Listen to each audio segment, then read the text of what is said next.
Greetings, everybody. Greetings, everybody, and welcome to the 2012 Westpac Community Treasurer Awards. My name is Brett Hoedt, and I'll be your MC, taking you through this session, which drags you from morning tea to lunch via an awards ceremony. You people are being treated far too sweetly, as far as I'm concerned. You're on a lurk. Still, if we're all leading morning tea, award ceremony, lunch, it's like living the life of a Kardashian. So here we go. I have, I think, been a part of every board builder event throughout the last few years, and it's my pleasure to always be among you people. You are the truest of true believers in the community sector. You are all aboard that ship that you saw on the conference program, the Good Ship Non-Profit. It is one boat that we cannot afford to turn back. It is rare that we gather as a tribe. Thank you. It is rare that we gather as a tribe, and rarer still that we actually gather to recognise outstanding performance by three individual treasurers. We've got three awards, small, medium and large. Three prizes, all supported by Westpac. And you know what that means, people? Giant, oversized novelty cheques, which is, I mean, a spontaneous round of applause on 1, 2, 3 for giant, oversized novelty cheques. Thank you. Thank you. So that is exciting. And these people, let me tell you, are worthy of cheques no matter how giant and how novel, because they are outstanding performers. To steal a phrase from one former high-profile community sector treasurer, they are the Placido Domingos of community treasurership. Anyone under 40, I will explain later. Before we meet our three Westpac Community Treasurers of the Year, I'd like to acknowledge in the room two VIPs. Federal Minister for Finance, of course, Senator the Honourable Penny Wong, and Westpac State General Manager of Retail and Regional Banking in Victoria, Julie Rinsky. Welcome to you both. Oh, you've really got on board the spontaneous applause train now. How about when I walked up onto the stage myself? Nothing from you people. Too late? All right, fine. Senator Julie, you know that big business, high finance is actually very intimidating to a lot of people. The world of macroeconomics is opaque. And there is a disquieting sense, I think, in the community that somehow we get that perhaps Greece's decision to join or leave or stay in or leave the euro impacts on our viability in our manufacturing sector here. Chinese steel orders somehow will have an impact here in Broadmeadows or Pascoe Vale. I myself do not find this intimidating. I thrive in the environment of the FTSE, the NASDAQ, underlying inflation, stagflation, trade deficits. More than that, I want to use my knowledge to help. Senator Julie, I this week booked a trip next year to the United States of America, and just a holiday. But if you want me to bring back any of those US dollars I hear so much about, I'm more than willing to help. Okay, 200, 300, whatever it takes, I will bring it back, as long as you can afford to pay me back really quickly. So I give like you do.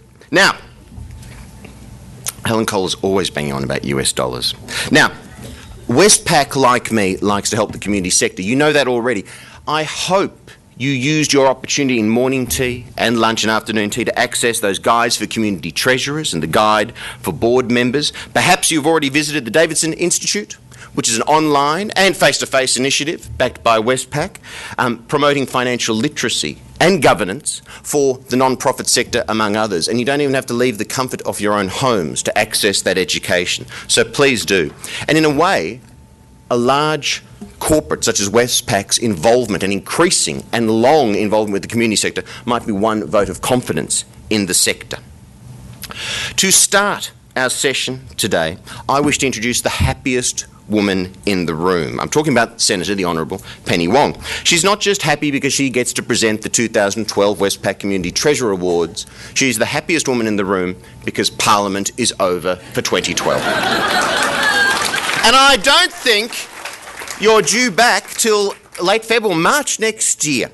It has been a toxic year, and that description comes from Christopher Pine, who is a man, I guess, with a high tolerance for toxicity. So if he says it's been a tough year, it must have been, although of course 2013, an election year, the best is yet to come, let me tell you. The Senator has put her the force of her title and weight and intellect behind Board Links, which is a website. Are you familiar with this? It is a website and an initiative devoted to increasing female participation on boards, which is an issue that we have discussed at Board Builders 2011, 2010, 2009, and so on and so forth. And it also enables women to make, well, to become board ready. That is their phrase, not mine, and also to match those boards and those women. The Senator has a very passionate following. Her appearances on Q&A, on Quanda, get a lot of coverage. This morning I was on Twitter. Who here is on Twitter, by the way? If you're tweeting, don't forget that hashtag BB2012. If you don't know what Twitter is, let me explain. The internet is like a series of tubes, and Twitter is another way for you to feel old. Okay? So I've explained it. But on Twitter, there was a message from some chap with the Twitter title IDS 1971_/J. And it was a direct message to the Senator. And it said, at Senator Wong, that addresses it to the Senator, at Senator Wong, if I ever see you in person, can I get a hug? And I couldn't help but notice, as of 5 minutes ago, there was no reply, which is a little cold. Ladies and gentlemen, please make welcome the Federal Minister for Finance, Senator the Honourable Penny Wong. Well, thank you, Brett, for that introduction. To all of you, to Dennis and his team at our community group, Managing Director, to Julie Rinsky and the team at Westpac, to everybody here today involved in this Board Builder Conference. Thank you for the opportunity to speak with you. I usually try and say a couple of things when I've been introduced to sort of warm myself up. And Brett's left so much content, I don't know where to start. I was going to start by saying he called us the Kardashians, and I was going to say, you know, I realised how out of touch I was when I was reading a magazine as I was waiting to have my teeth done or acupuncture or something like that. And I'm like, who the hell is this Kim Kardashian person who appears to be famous for being famous? He said I was happy because Parliament is over. 66 sleeps before we have to have another parliamentary. Just in case something, who's counting? That's right. The hug thing, yes, I did look at that. I thought, I don't quite know what to say, really. Thank you, maybe. Look, it's a great pleasure to be here, not just because it's the day after a pretty heavy parliamentary session, I will only say one thing about it, and that is if you want your politicians to behave differently, you should tell them so.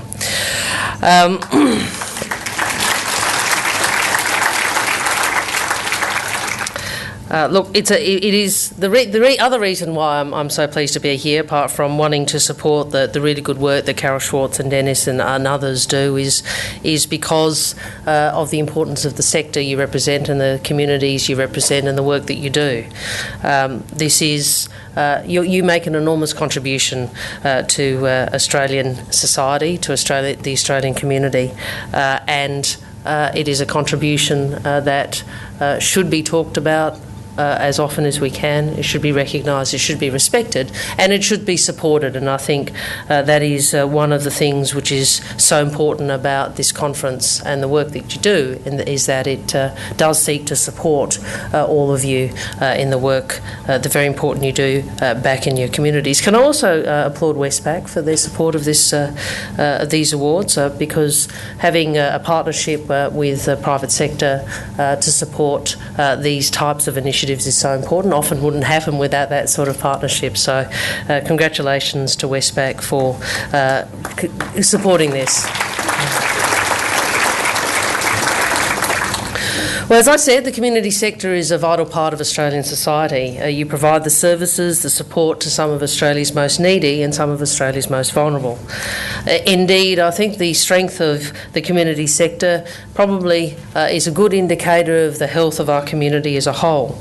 The organisations that are represented here in the room provide important services such as counselling, mental illness support, women's services, healthcare and many, many others. And there are many, many Australians often vulnerable Australians and their families who rely on your services every year. And I hope that none of you underestimate the contribution you make. Indeed, I'm sure that you make the contribution you do make and do the work that you do because you understand precisely how important it is.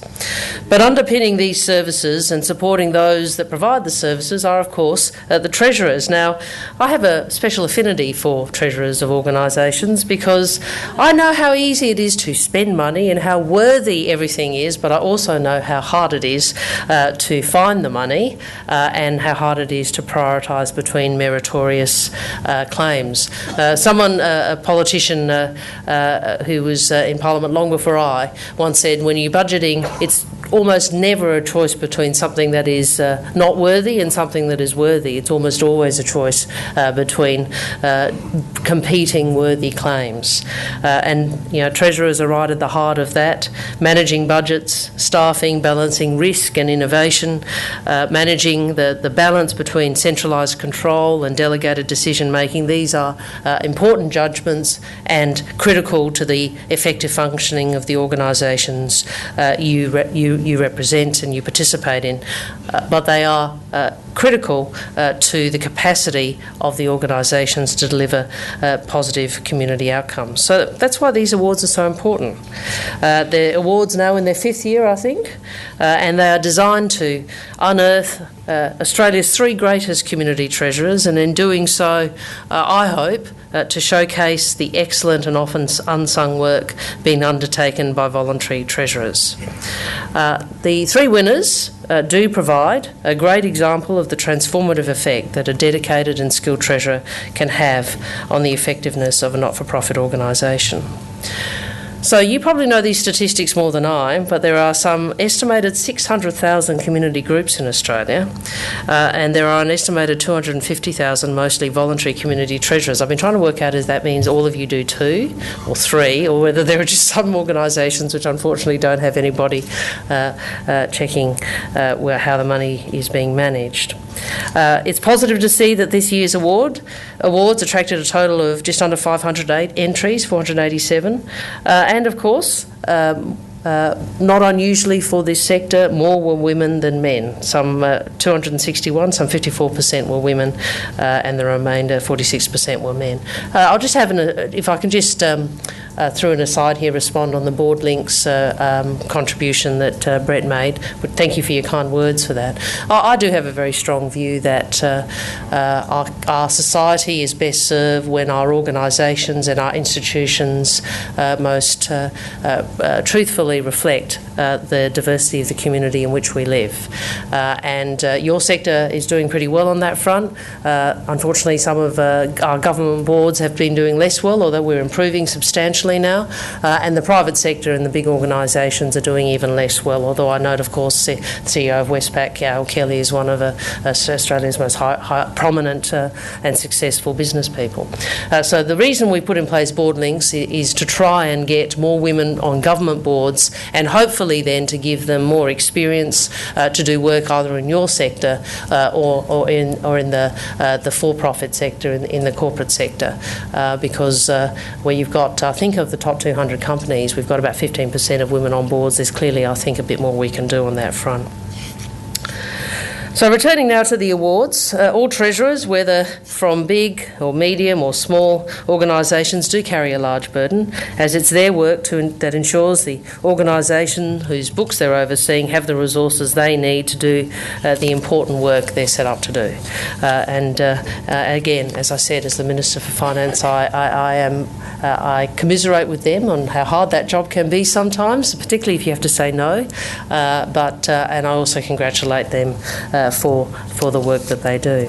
So it's my very great pleasure to announce today the winners of the 3 categories, and I'd ask them to come up in order.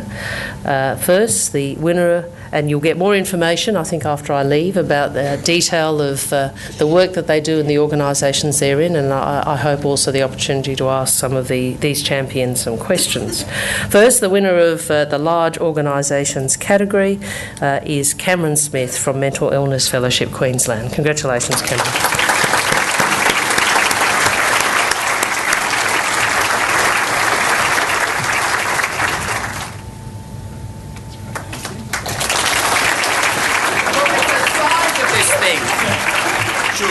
See, I need to check that big. Julie Rinsky, ladies and gentlemen, from Westpac. Head of the giant oversized novelty check division of Westpac. This is why she gets paid the big bucks. I mean, this big. Boom, boom.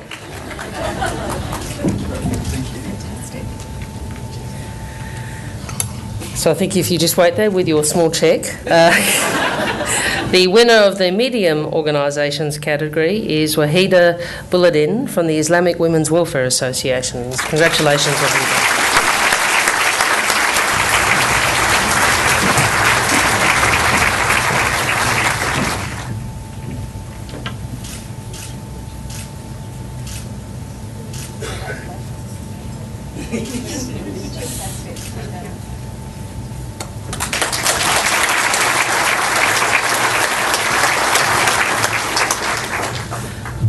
And finally, the winner of the small organisations category is Anne-Marie Sullivan from Surf Coast Energy Group.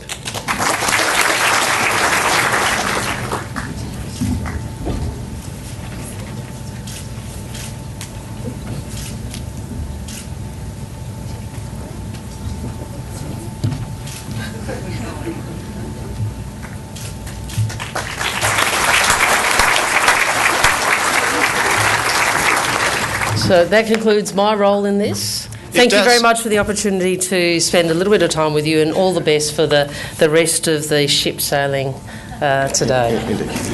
Thank you, Senator. Senator Penny Wong. And Julia Rinsky, thank you very much. GM of Retail and Regional Banking in Victoria. The Senator is back. Are you back homeward bound to Adelaide? Regrettably back to Canberra. Back to Canberra! My gosh, they've got you on a long leash, but they're yanking it back. There is no escape from the vortex that is federal parliament.